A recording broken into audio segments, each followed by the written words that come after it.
Saudara, di dalam tahun ini sekali lagi kalau saudara-saudara mendengarkan firman Tuhan dari minggu ke minggu, semoga saudara selalu ingat bahwa kita sedang diberi oleh Tuhan satu tema buat tahun ini. Dan tema kita tahun ini adalah untuk kita passionately pursuing apa yang Tuhan rencanakan di dalam hidup kita. Melayani Tuhan dengan segala anugerah yang Tuhan berikan kepada kita, segala talenta yang Tuhan berikan kepada kita. Dan tahun ini kita akan memacu diri kita supaya kita akan melakukan bagian kita di dalam karunia yang Tuhan sudah berikan pada kita dengan passionate, dengan semangat, dengan segenap hati, saudara. Jangan hanya sekedar melakukan pelayanan kita, jangan hanya sekedar melakukan ini dan itu, tetapi kita mau melakukannya dengan segenap hati, dan itu perlu kita latih setiap hari. Jadi kalau saudara mendengarkan firman Tuhan dari minggu ke minggu, kita harus mengingat bahwa firman ini adalah untuk memacu kita, supaya kita bisa passionately menggunakan karunia kita melayani apa yang Tuhan suruh kita lakukan di dalam hidup ini. Saudara, demikian juga firman hari ini. Firman hari ini adalah satu firman yang simple, yang sangat simple, yang kalau saudara dengar, saudara akan berkata, oh saya sudah tahu semuanya itu. Saudara sudah tahu, betul. Tetapi kalau Tuhan masih memberitahukan kepada kita lagi, berarti saudara, kita baru sampai di satu taraf, dan Tuhan ingin kita untuk masuk ke dalam taraf yang lebih tinggi, kepada satu dimensi yang lebih tinggi. Sebab itu sebelum saya memulai firman hari ini yang belum saya kasih judul, saya mau bertanya kepada saudara semua. Kita diciptakan oleh Tuhan di dalam dunia ini. Dan Tuhan memberitahukan kehendaknya kepada kita. Semua kehendak Tuhan tertulis di sini, saudara, begini tebal. Kita datang ke gereja untuk belajar dari hari ke hari, untuk mengenal kehendak Tuhan. Tetapi saudara, kalau kita ditanya, dari semua ini yang kita pelajari, kalau harus diringkas dan kalau kita mau cari, Tuhan tunjukkan kepada saya, apa sih yang paling penting di mata Tuhan?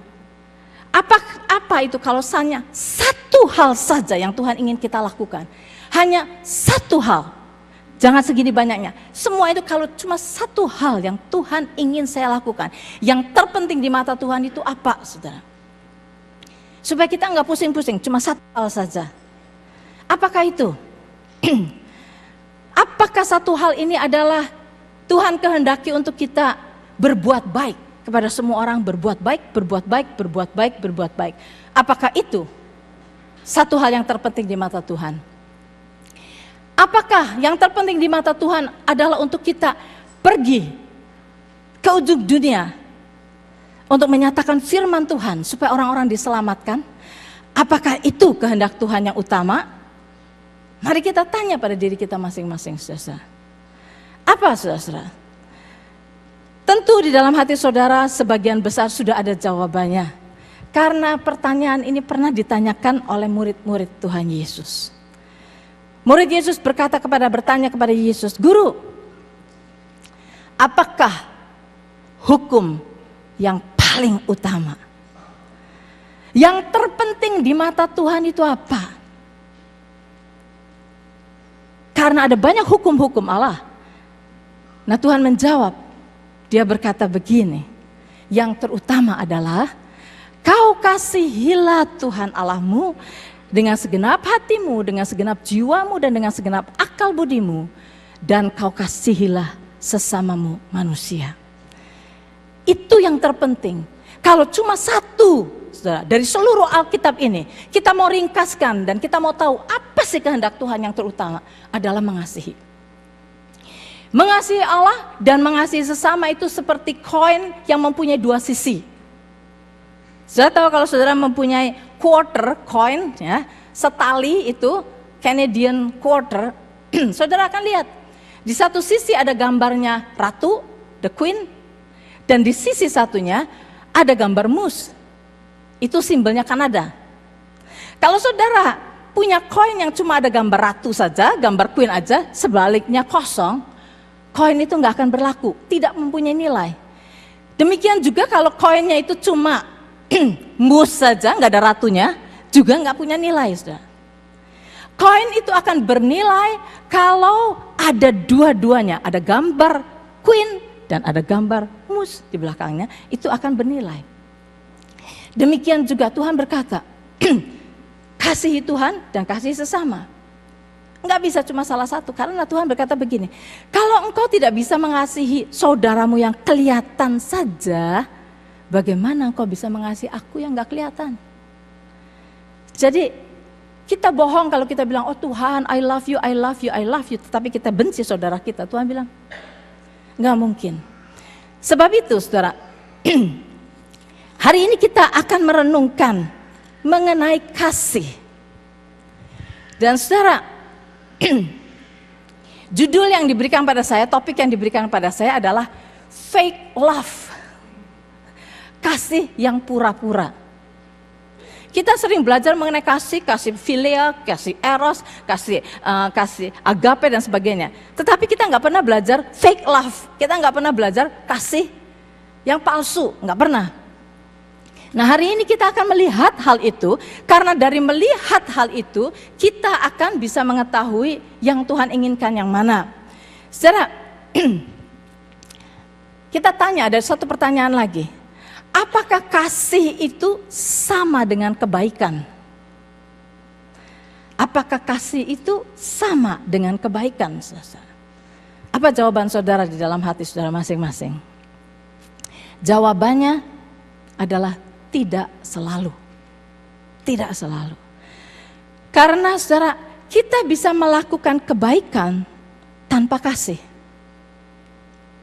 Tetapi kalau kita mengasihi seseorang, pasti kita melakukan kebaikan buat orang itu.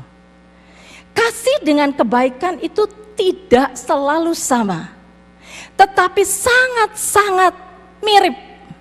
Sehingga kadang-kadang kita tertipu. Saya percaya saudara, kita semua di sini adalah orang-orang baik. Saya percaya semua orang baik. Kalau saudara melihat teman saudara sedang kesusahan, pasti saudara akan tolong, pasti. Saudara semua orang baik. Tetapi pertanyaannya, apakah kebaikan kita itu sama dengan kasih kita? Tidak selalu, saudara. Dan jangan pada hari ini kita akan melihat, jangan sampai kita hanya move dari kebaikan kepada kebaikan kepada kebaikan tanpa kita mengasihi. Karena sekali lagi, kalau kita mau tanya kepada Tuhan, what is the most important di mata Tuhan adalah mengasihi, kasih. Tuhan tidak berkata, the most important adalah kebaikan, tidak. Kasih.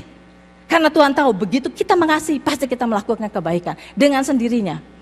Nah, sebab itu mari kita melihat mengapa saya diberi judul hari ini, saya diberi topik, saudara. Topiknya adalah fake love. Mengapa? Karena ada kasih yang pura-pura. Di dalam Roma pasal 12 ayat yang ke-9. Ayat itu mengatakan begini. Roma 12 ayat 9. Dikatakan, hendaklah kasih itu jangan pura-pura. Hendaklah kasih itu jangan pura-pura. Jauhilah yang jahat dan lakukanlah yang baik. Nah, saudara, di sini kita lihat, kalau Tuhan berkata, hendaklah kasih itu jangan berpura-pura, berarti Tuhan sudah banyak melihat manusia itu melakukan kasihnya dengan pura-pura. Sebab itu dia berkata, hendaklah kasih itu jangan pura-pura. Nah, jauhilah yang jahat dan lakukanlah yang baik. Saudara, Tuhan ingin agar supaya kita mempunyai genuine love, kasih yang sungguh-sungguh, yang dari dalam hati kita. Jangan cuma sekedar mengasihi, jangan sekedar berbuat baik, tetapi untuk mengasihi. Ada kasih yang pura-pura itu. Contohnya kasih yang pura-pura itu seperti apa? Kalau saudara mau baca di dalam Yakobus pasal yang kedua, ayat 15-16, ini adalah suatu contoh. Yakobus pasal 2, 15-16, mungkin saya tulis di dalam devotion yang saudara sudah baca. Dikatakan begini, jika seorang saudara atau saudari tidak mempunyai pakaian dan kekurangan makanan sehari-hari, dan seorang dari antara kamu berkata, selamat jalan, kenakanlah kain panas dan makanlah sampai kenyang. Tetapi ia tidak memberikan kepadanya apa yang perlu bagi tubuhnya. Apakah gunanya itu?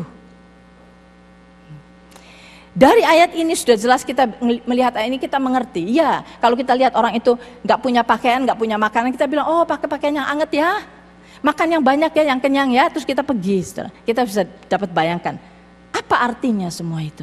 Apa artinya?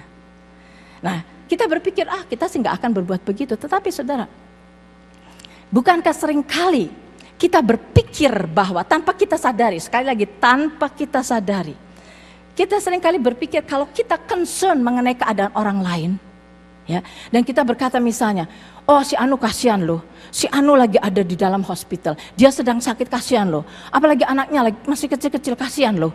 Dan kita beritahukan kepada teman kita, oh kasihan dia lagi begini, kasihan. Kita pikir kita mengasihi, padahal kita cuma berkata kasihan. Kasih itu seperti apa? Kasih itu selalu diikuti oleh tindakan.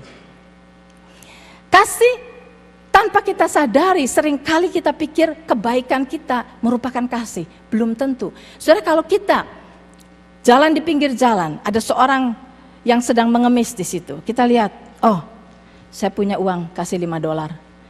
Kita kasih $5, kita jalan. Apakah itu berarti kita mengasihi dia? Belum tentu. Mungkin saudara bisa mengasihi dia, mungkin. Saya nggak bilang bahwa semua orang yang kasih uang itu enggak mengasihi. Mungkin saudara mengasihi, tetapi belum tentu. Saudara kasih $5, apakah benar saudara mengasihi dia? Ada tanda tanya yang besar, saudara. Nah sekarang saudara, yang kita mau sama-sama renungkan begini saudara. Mari kita mengadakan evaluasi di dalam diri kita. Supaya kita jangan terus-menerus hanya hidup di dalam level yang seperti ini. Baik.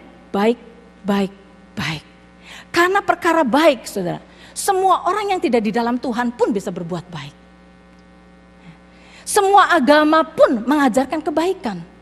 Tetapi Tuhan bukan perkara kebaikan. Yang Tuhan mau ajarkan adalah mengasihi. Ada satu level yang lebih tinggi. Nah, kalau kita tidak membedakan antara dua itu, kita akan bisa menipu diri kita sendiri. Sebab di dalam Yesaya dikatakan bahwa hati kita ini licik, suka menipu kita. Kita akan sampai cuma di level berbuat baik, tetapi kita tidak mengasihi. Sedangkan yang Tuhan mau adalah mengasihi. Kasih itu yang terpenting di mata Tuhan. Di dalam 1 Korintus pasal 13 ayat yang ketiga, saudara. 1 Korintus pasal 13 ayat yang ketiga dikatakan ini. Dan sekalipun aku membagi-bagikan segala sesuatu yang ada padaku, bahkan menyerahkan tubuhku untuk dibakar, yang berarti berkorban, saudara. Tetapi jika aku tidak mempunyai kasih, sedikit pun tidak ada faedahnya bagiku. Jadi saudara, berarti bisa saudara, kita berikan semua harta kita, kita bagi-bagikan semua harta kita, tetapi tidak dengan kasih. Itu bisa. Ayatnya tertulis. Walaupun kamu membagi-bagikan semua hartamu sampai kita habis-habisan. Bahkan dikatakan, kamu memberi dirimu dibakar, berarti kita berkorban, saudara. Memberi diri kita dibakar. Tapi tanpa kasih, kata Tuhan, tidak ada faedahnya sama sekali. Zero di mata Tuhan. Zero di mata Tuhan. Inilah yang kita mau hari ini, walaupun kita sudah dengar banyak khotbah mengenai kasih. Tetapi hari ini saya mau saudara bisa membedakan antara kebaikan dan kasih. Kalau saudara nggak bisa membedakan dan saudara tidak mau mengadakan evaluasi di dalam hidup kita masing-masing, maka kita akan end up hanya menjadi orang seperti agama-agama lain. Berbuat baik, tetap tidak kasih. Tidak mempunyai kasih. Jangan sampai ya saudara. Karena kata Tuhan, nggak ada gunanya semua itu, nggak ada gunanya. Tidak ada faedahnya. Sebab itu, mari kita melihat, kasih itu apa sih? Kasih itu apa? Ada yang memberikan definisi mengenai kasih. Dikatakan, the primary meaning of the word love in scripture is a purposeful commitment to sacrificial action for another. Sekali lagi, the primary meaning of the word love in scripture is a purposeful commitment to sacrificial action of another. Jadi ada purpose, ada komitmen untuk mau berkorban bagi orang-orang lain di dalam action kita. Kalau saya mau menambahkan, kasih itu saudara-saudara adalah kita punya tujuan, ada purpose, ada komitmen, dan intentionally kita mau melakukannya untuk kebaikan bagi orang lain. Ini kasih. Nah saudara, untuk kita bisa benar-benar mengasihi saudara, yang kita harus sadari begini, kasih kita yang ada pada manusia ini sangat terbatas, very limited. Jadi kasih kita itu seringkali hanya kita berikan kepada orang-orang tertentu. Orang-orang yang baik pada kita, orang-orang yang menyenangkan kita bisa mengasihi mereka dengan kasih yang ada pada kita, yang kita punyai, yang manusia kita ini punyai. Tetapi juga tanpa kita sadari, seringkali kasih manusia itu sifatnya begini. Saya melakukan sesuatu ya karena saya harus, suatu obligasi. Misalnya saudara mendengar ada seorang teman di sini nggak punya uang. Saya bilang, aduh nggak punya uang ya. Terus yang satu orang collecting uang, ayo kita akan beri, yuk beri. Kemudian satu datang kepada kita, kamu kasih nggak? Kamu mau kasih nggak? Kita bilang, waduh ditodong. Mau nggak mau ya saya mesti kasih ya. Kalau nggak kasih bagaimana? Jadi kita buka dompet kita, oke. Just obligation. Karena apa? Kalau enggak, what the people will think. Ya. Orang akan berkata apa mengenai saya kalau saya nggak kasih? Sebab itu kita memberi. Nah, ini dari kalau kita melihat hal-hal yang seperti ini, kadang-kadang kita melakukan sesuatu supaya orang lihat. Oh, si Anu baik loh, si Anu generous loh. Seringkali kita juga melakukan suatu kebaikan supaya mendapat balasan satu kali. Itu sifat daripada kasihnya manusia. Saya tidak berkata saudara begitu, okay. Mungkin saudara different. Tetapi itu karakteristik daripada sifat kasih manusia. Melihat karakteristik daripada sifat manusia ini, yang ada juga yang genuine, saya nggak berkata bahwa semuanya jelek, tetapi limited, terbatas saudara. Sangat terbatas. Karena itu kalau the purpose of God di dalam hidup kita ini, kalau cuma satu adalah untuk mengasihi, maka saudara, kita nggak akan sanggup. Karena kasih kita sangat terbatas. Kalau kita melihat orang menjengkelkan, kita nggak bisa mengasihi dia. Kalau kita melihat orang malas, kita nggak mau kasih dia. Saudara, kenapa? Why? Kenapa saya mesti tolong dia? Dia malas kok. Nah, kasih kita sangat terbatas, sebab itu kita tidak akan mampu untuk mengasihi. Jadi bagaimana? Apa kita nggak perlu berbuat baik? No. Tuhan berkata, Tuhan ciptakan kita dengan satu yang Tuhan mau. Kalau cuma satu yang Tuhan mau adalah kasih. Kasihi sesamamu. Nah sekarang bagaimana Den? Saudara, yang harus kita lakukan adalah begini saudara. Poin yang pertama adalah kita harus sadari bahwa misi kita di dunia ini adalah untuk mengasihi. Kalau the only one thing yang kita harus lakukan di dalam dunia ini adalah kita disuruh mengasihi. Itu misi kita, nomor satu kita harus tahu itu. Kedua, kita harus menyadari bahwa kasih kita ini limited, terbatas. Sebab itu kita tidak mampu, itu harus kita sadari. Kedua, ketiga, karena kita tahu bahwa kita tidak mampu, maka kita harus minta kepada Dia, Tuhan. God is love. Tuhan itu kasih. Bukannya Tuhan mempunyai kasih, Tuhan itu sendiri adalah kasih. Tuhan itu kasih. Nah, bagi setiap orang yang sudah menerima Yesus sebagai Tuhan dan Juru Selamat saudara, Tuhan ada di dalam kita, di dalam saudara. Berarti kasih itu ada di dalam diri kita. Sumber kasih itu ada di dalam diri kita. Apa yang harus kita lakukan? Tinggal kita minta. Supaya kasih itu dialirkan melalui hidup kita. Poin yang ketiga harus kita sadari begini, Tuhan, saya tahu misi saya di dunia adalah untuk mengasihi. Tapi saya tahu kasih saya ini very limited. Sebab itu saya minta kepadamu, please Lord, salurkan kasih-Mu. Please Tuhan, kasihi orang-orang itu melalui saya. Saya minta supaya kasih-Mu mengalir, supaya saya menjadi saluran kasih kepada orang-orang sekeliling kita. Saudara-saudara, di dalam Tuhan itu enggak ada yang susah. Kita enggak perlu striving di dalam Tuhan. Enggak perlu kita ngeden-ngeden untuk mengasihi orang, enggak perlu. Saudara. Just minta supaya kasih itu mengalir. Minta. Dan kalau kita meminta, saudara, berimanlah. Tuhan pasti akan mengalirkan kasih-Nya kepada kita. Mengalirkan kasih-Nya untuk lewati kita, untuk mengasihi orang-orang. Saudara, minta kepada Tuhan. Dan yang keempat adalah, kita mesti mengambil komitmen. Bahwa dari mulai sekarang Tuhan, saya mau purposely, intentionally, committed untuk mengasihi. Bukan cuma berbuat baik, tetapi mengasihi. Dan sadari, Tuhan yang menjadi obstacle buat kita manusia adalah kejahatan orang.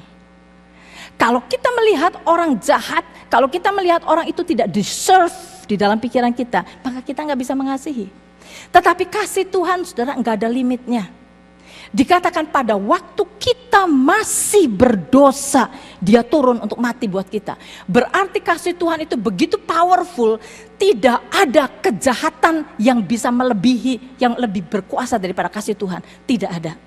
Sebab itu, saudara, kita minta kepada Tuhan, Tuhan celikan mata saya untuk bisa melihat sesama saya ini, sesama manusia dari pandangan-Mu. Dari pandangan Tuhan. Karena Tuhan melihat si pembunuh yang jahat itu ada di dalam penjara, Tuhan tetap mengasihi dia.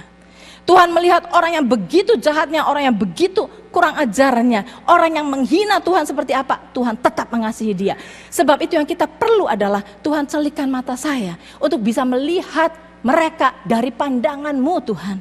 Supaya saya bisa mengalihkan kasih yang daripadamu kepada mereka. Saudara, saudara, saya mencari ilustrasi. Saudara tahu kalau ilustrasi itu gunanya adalah sebagai jendela. Kalau saudara punya rumah, rumahnya nggak ada jendela, saudara sumpek. Tapi begitu ada jendela, saudara bisa melihat sesuatu pemandangan di luar daripada 4 tembok ini. Itu gunanya ilustrasi. Saya mencari ilustrasi. Ada banyak ilustrasi mengenai kasih. Tetapi nggak ada yang klop, nggak ada yang sesuai untuk khotbah hari ini. Kemudian saya menemukan satu contoh ilustrasi yang saya pernah ceritakan dulu beberapa tahun yang lalu. Yaitu kejadian dari seorang pedagang sayur. Saudara yang pikirannya, yang ingatannya kuat, saudara pasti ingat. Seorang pedagang sayur dan buah-buahan. Saudara tahu di Indonesia ada orang yang selalu jalan pakai kereta, bawa kereta itu isinya sayur, buah-buah, ya lewat pagi-pagi biasanya ya, dari rumah ke rumah. Terus dia cerita sayur atau bagaimana, nggak tahu dah. Ini saya datang, barangkali kalian mau beli sesuatu untuk mulai masak. Pedagang sayur ini lewat dari rumah ke rumah, saudara. Ini kejadiannya bukan di Indonesia. Nggak tahu di satu tempat, rasanya sih di daerah barat seperti ini karena ceritanya dalam bahasa Inggris. Nah dia juga tukang sayur mungkin di sebuah kampung, dia lewat setiap pagi. Satu hari setelah dia lewat, ada orang yang punya rumah yang dilewati oleh dia, keluar rumah, dia lihat di depan rumah itu ada sebuah buku note ya. Dia bilang, oh ini buku siapa? Dia ambil, ini buku siapa ya? Orang pasti jatuh ini buku. Kemudian dia pikir-pikir siapa sih yang lewat sini, terus dia bilang, oh tukang sayur itu lewat setiap pagi, mungkin ini punya dia. Maka orang ini bilang, besok kalau tukang sayur ini lewat lagi saya akan kembalikan. Pada waktu dia bawa ini masuk ke dalam, dia pengangguran, dibuka saudara note-nya, dibuka. Pada waktu dia buka note itu, dia baca di dalam note ini tulisan, ayat ayat Alkitab. Kemudian di satu halaman ditulis for his body's sake. Untuk tubuh Kristusnya. Dengan judul itu kemudian di bawahnya ada tulisan begini. Ingat, Robert kemarin tidak datang ke Bible class. Tanyakan keadaannya. 2. Ingat, lady yang blind itu, yang buta itu, kasih buah kepada dia. Kemudian, nanti kalau kamu ketemu orang yang pincang itu, cheer him up. Berikan kata-kata yang membangun, yang encourage dia. Kemudian the next, ingat, babynya si Anu itu sedang sakit. Tanyakan keadaan bayi itu bagaimana. The next, temui family yang baru di situ. Ajaki dia untuk next Sunday pergi ke gereja. Itu ada listnya satu. Dan pada waktu dia baca ini, dia, tukang sayur, saudara. Keesokan harinya, pada waktu tukang sayur itu lewat lagi pagi-pagi, yang punya rumah ini keluar. Dia bilang, Pak, ini buku Bapak bukan? Terus tukang sayurnya berkata, oh iya, pantesan kemarin saya cari kok hilang. Dia bilang gak ketemu. Oh terima kasih. Kemudian dia terima. Dan orang ini berkata, Pak, saya baca isinya.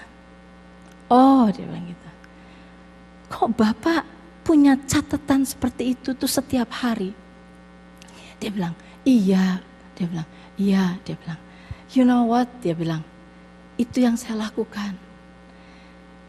Apa yang Tuhan ingin saya lakukan hari ini? Bagaimana Tuhan ingin mengasihi orang-orang di sekeliling saya. Saya tanya kepada Tuhan. Dan ini yang Tuhan beri, saya tulis. Dan dia berkata, ini help me katanya. It keeps my soul out of the dust. Ini membantu saya untuk jiwa saya tidak berdebu. Saudara, kita bisa belajar dari tukang sayur ini. Ini adalah seorang yang committed. Dia mempunyai purpose. Dan intentionally, dia benar-benar setiap hari. Dia dengan sengaja datang dahulu pada Tuhan pagi-pagi berkata, Tuhan, siapa yang Engkau ingin kasihi melalui saya hari ini? I want to love them dengan kasih-Mu.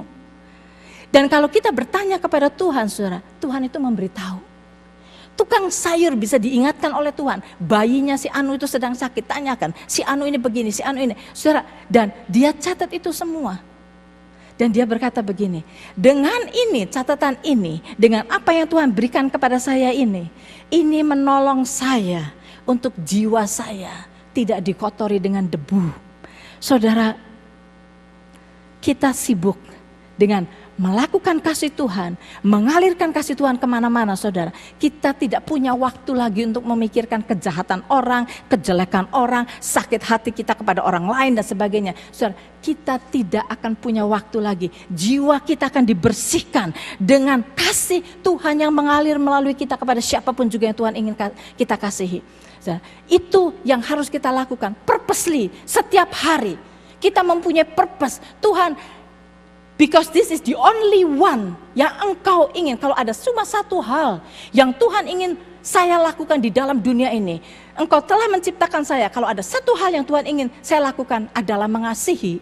Maka saya ingin committed untuk mengasihi. Saya akan committed untuk mengasihi. Dan kalau saudara baca di dalam 1 Korintus pasal 14. Bukan 13, pasal 14 ayat yang pertama dikatakan begini. Kejarlah kasih. Kejarlah kasih. Saudara, kasih itu tidak akan otomatis lewat kita. Enggak, saudara. Harus ada usaha dari kita. Kejar kasih itu. Kejar. Yang berarti kita harus berusaha. Tuhan, saya mau mengasihi. Saya mau mengasihi dan saya mau dibawa oleh-Mu Tuhan ke level yang lebih tinggi. Saya tidak mau cukup berhenti sampai melakukan kebaikan. Sebab kebaikan bisa dilakukan oleh semua orang yang tidak bertuhan pun bisa melakukannya. agama lain pun semua melakukannya. Tetapi saya mau memasuki tingkat yang lebih lagi, yaitu saya ingin mengasihi. Karena saya mempunyai Tuhan yang adalah kasih. Hanya saya yang mempunyai potensi untuk mengasihi semua orang tanpa kondisi. Orang lain yang tidak mempunyai Tuhan tidak mempunyai potensi untuk mengasihi dengan kasih yang Tuhan punyai. Di sini cuma anak muda cuma sedikit. Saya sering kali berkata kepada anak-anak muda, the reason why kalian harus mempunyai seorang jodoh yang di dalam Tuhan adalah karena hanya orang yang di dalam Tuhan yang mempunyai potensi untuk mengasihi dengan kasih yang tanpa kondisi. Saudara semua yang sudah menikah tahu, kadang-kadang suami istri kalau sudah perang, saudara, bisa jadi benci satu dengan yang lain. Tetapi kalau kita di dalam Tuhan ada kasih Tuhan yang unconditional yang akan mengalir melalui kita, yang akan bisa mengampuni siapapun yang melakukan kesalahan yang seperti apapun juga. Kita mempunyai potensi untuk itu karena ada kasih yang tanpa kondisi di dalam diri kita, yaitu kasih Tuhan. Dan kita harus usahakan, kita harus kejar kasih itu. Kita harus minta untuk Tuhan pakai kita untuk mengasihi orang di sekeliling kita.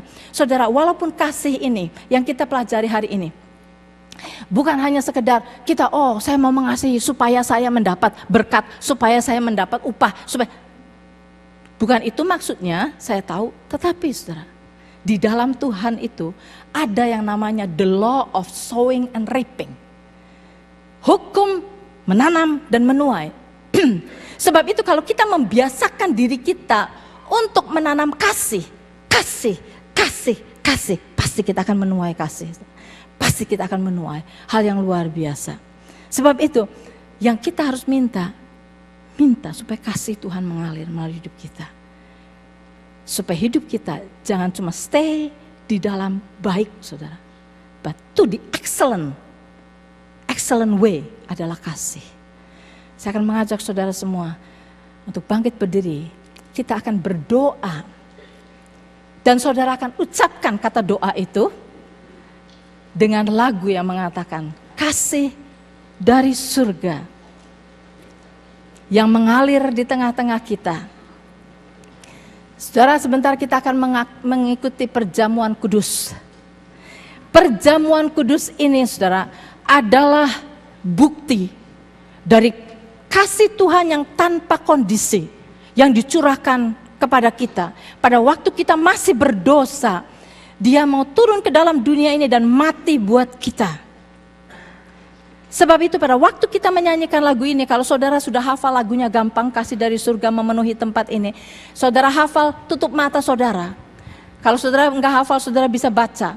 Tetapi saudara, yang penting kita akan mengikuti perjamuan kudus. Perjamuan kudus ini adalah pernyataan kasih Tuhan yang tanpa kondisi kepada kita.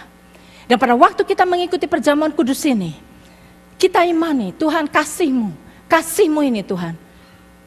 Bukan hanya saya terima, tetapi akan mengalir melalui hidup saya kepada semua orang. Engkau telah mau dicambuki buat saya. Ini adalah kasih-Mu. Engkau telah mencucurkan darah-Mu buat saya. Pada saat nanti saudara mengikuti ini semua, saudara katakan, terima kasih Tuhan untuk darah-Mu.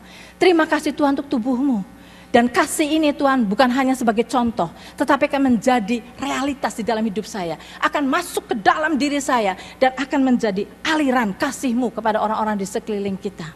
Kita katakan lagu ini saudara sebagai doa kita. Kasih dari surga memenuhi tempat ini.